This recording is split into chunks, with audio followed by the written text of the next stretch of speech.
The fall of 2023 has been filled to the brim with big video game releases. We got a new Assassin's Creed, a new Alan Wake, a new Spider-Man.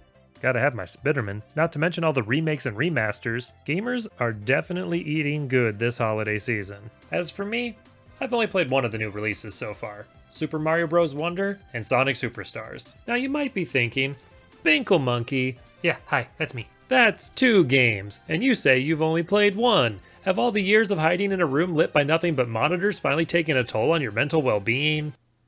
Maybe. But that's beside the point.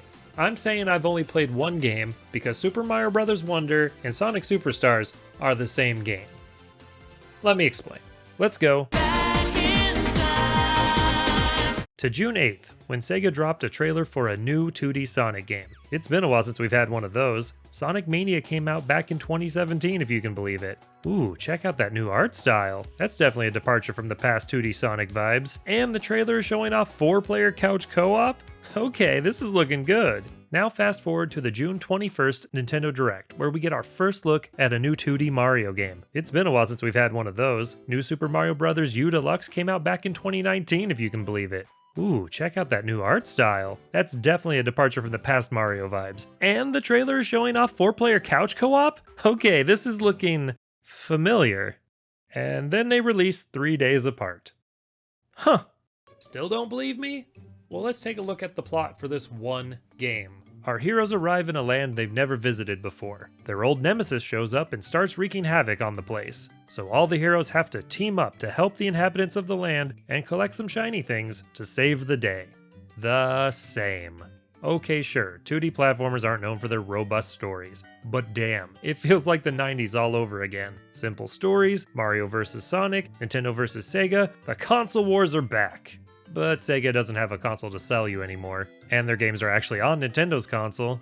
Well, I guess we know who won. But to be fair, these games aren't like one-to-one the same. The Mario game is still a Mario game, and the Sonic game is still a Sonic game. But you have to admit, they are concerningly similar. It feels like the teacher gave Nintendo and Sega the same assignment: modernize a game with 90s nostalgia, and add 4-player local co-op. And each company made something to get a passing grade. And you know who that teacher was? Capitalism.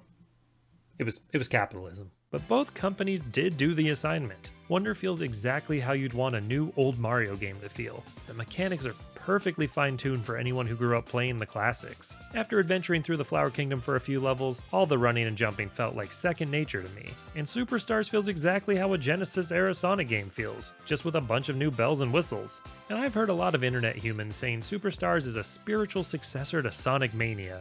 But I think it's more like Sonic 3 and Knuckles than anything else. I'm trying to keep this video light on spoilers, but a lot of the story moments in Superstars try to relive the magic moments of Sonic 3 and Knuckles, much more than building on what Mania created. I personally don't think it reaches those heights, especially because the storytelling in general is...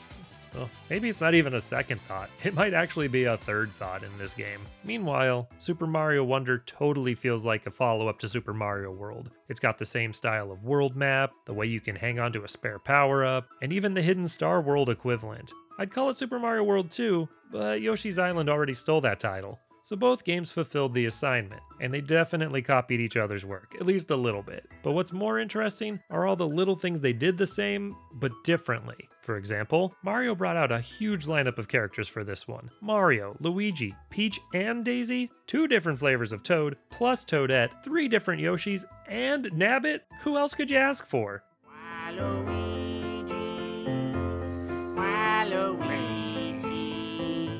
But all the humanoid characters play exactly the same. I feel like I've been trained to expect Peach to be able to hover, or Toad to be stronger than everyone else for some reason, or Luigi to jump higher with his little twinkly toes.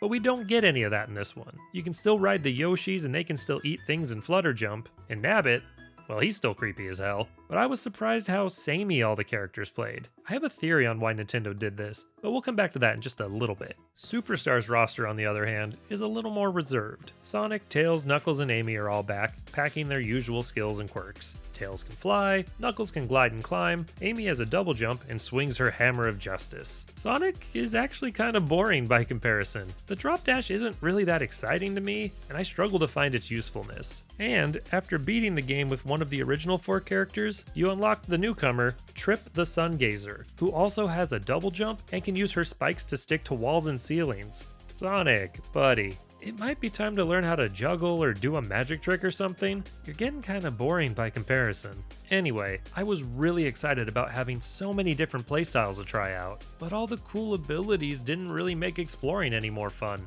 Paths specifically tailored to character skills are few and in between. I think the reasoning here is that it's a multiplayer game now, and you can't just have tails flying off on a shortcut no one else can use. It's a really hard balancing act to make every level feel good for every character when they're using the same map for everyone. There are acts that are dedicated to playing as a specific character, and I guess those were supposed to scratch the itch for level design tailored specifically for my boy Knuckles' moves, but I think they just made the regular levels that everyone plays feel even more limited in what exploration is encouraged. And that's why there's only 2 movesets in Mario Wonder. It keeps the multiplayer balanced for all characters. If Luigi was the only one who could jump high enough for a secret path, that wouldn't be very fun for all the Toadette players out there.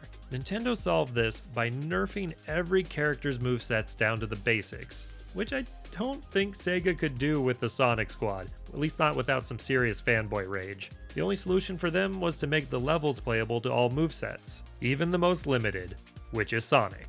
I don't care that you're the fastest, bro. You need a double jump or something. My god. At least this time, we have all new Sonic levels to blast through. No rehashing Green Hill or Chemical Plant this time. But some of these level themes feel a little played out. Sky Temple feels a lot like Sky Sanctuary. Lagoon City feels like a daytime Hydro City. And Golden Capital also feels like Sky Sanctuary, but mixed with a pinball level. And we've already had a pinball level in this game. That's not to say other zones weren't bangers, or even that these more derivative zones weren't fun either. Generally, I enjoyed running around at the speed of sound through all the zone offerings in this game. Standouts for me were Sand Sanctuary with its bouncy snake paths to run on, and Cyber Station with the pixel character sections. But by the time I finished the 2-phase boss fight in Cyber Station, which is the 9th zone by the way, I was sure I must have finished the game.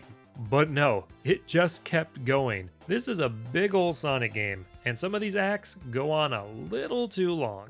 Meanwhile, Mario Wonder's level themes feel far less important compared to the actual level design themselves. Sure, there are level themes, a rocky plateau area, fluffy mountain area, islands, deserts, swamps, fire caves. This one is P. Shining Falls. Yeah, that's P everywhere, isn't it? Nasty. But those themes don't matter nearly as much as the content of the level, and the content of every level gets weird.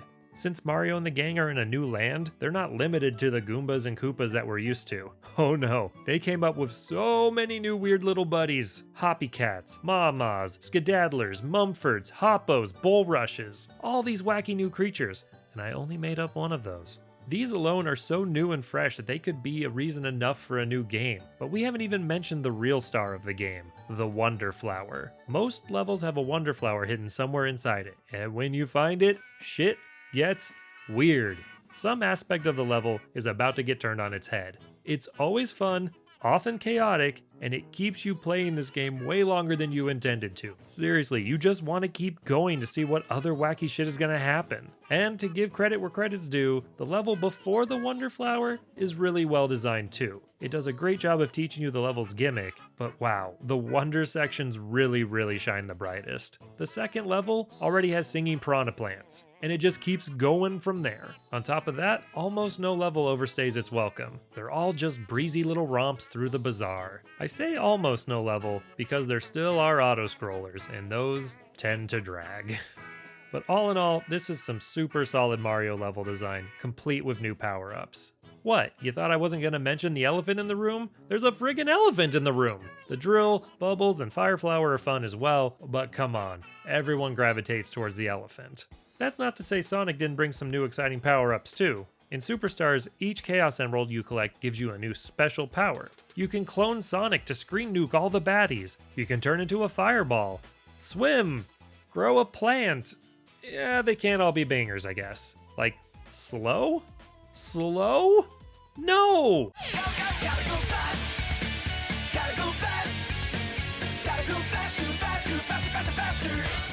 To unlock these new powers, you just have to find a big ring and clear the special zone, which I'm not really a big fan of this time. Swinging around like a digital Tarzan feels pretty clunky, even if it's one of the easiest special zone styles we've seen in a while. Except for the 5th emerald. I don't know why it took so many tries, but that one was by far the hardest. But if you get all 7, everyone can go supersonic. Sorta. Sonic can, complete with a new sprite that lags the bejesus out of the Switch. But the other 3 heroes just glow a little. Well, no special super Amy sprite for us, I guess. But Trip is especially special, because despite looking like some sort of woodland critter, she's actually a lizard. And when she goes super, she turns into a mother truckin' dragon. So that's neat. Completely breaks the game too with her ability to fly, but it's neat. And breaking the game might not be the worst thing when it comes to fighting the bosses in Sonic. These 2 games couldn't have done bosses any more differently. I'm not gonna get into the endgame of either of these games, since they're both still so new and maybe you're waiting to get them for the holidays or something. But I do want to talk about the bosses, but just the ones at the end of levels, not the endgame. If you can find an exploit for them, use it, because these battles just drag on. These fights have very long pauses where the boss moves out of attack range and you just have to dodge a barrage of attacks while waiting for the right moment to finally strike.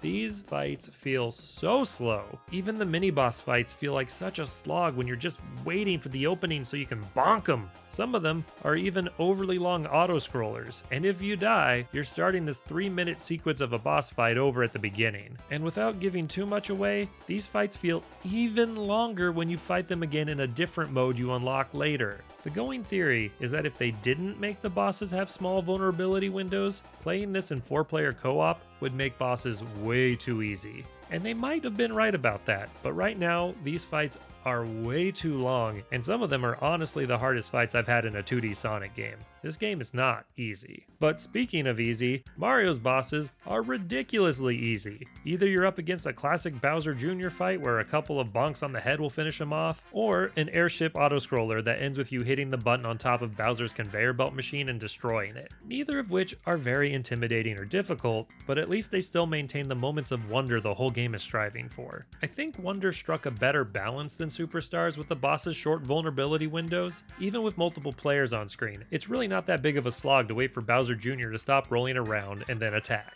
You know, honestly, Mario Wonder is just an amazing multiplayer experience in general. Even when playing alone, you can go online and play with other people in this wonderfully together but separate way. I had multiple lovely moments of working with other players to figure out secrets by just using emotes and body language. They can also bring you back from the dead by touching your cute little ghosty body, or just by putting up a signpost called a standee that you can swim back to. It's a wonderfully cooperative option added to this game that made it feel like a real community of people playing a new game. It was just really heartwarming to see. And playing with friends locally is an absolute blast too. It's the perfect blend of chaos and control that makes it so addictively playable. It truly knocks it out of the park. Sonic Superstars, on the other hand, it's terrible. The game switches who's the lead character based on who's closest to the goal. At least that's what it looks like to me. But being closest to the goal doesn't always mean you're the one on the right track. It's not a fun chaos like Wonder's multiplayer, it's just frustrating. Especially if you're like me and bought Superstars for the Switch. Like, I love my Switch, but this old fella cannot keep up with what this game is asking it to do. Especially with 4 players. Maybe folks on PS5 will have more luck than me, but you know what console I actually have 4 controllers for? The Switch. So this was super disappointing to see. So, Sonic and Mario both have the same game out right now. They're both really good games, and despite me talking some trash about Sonic Superstars, I highly recommend both of them. But if you had to pick one, Mario Wonder is the better game. Like, you turn into a booger for crying out loud. You know what Superstars has? A creepy pig. Like a really, really creepy pig.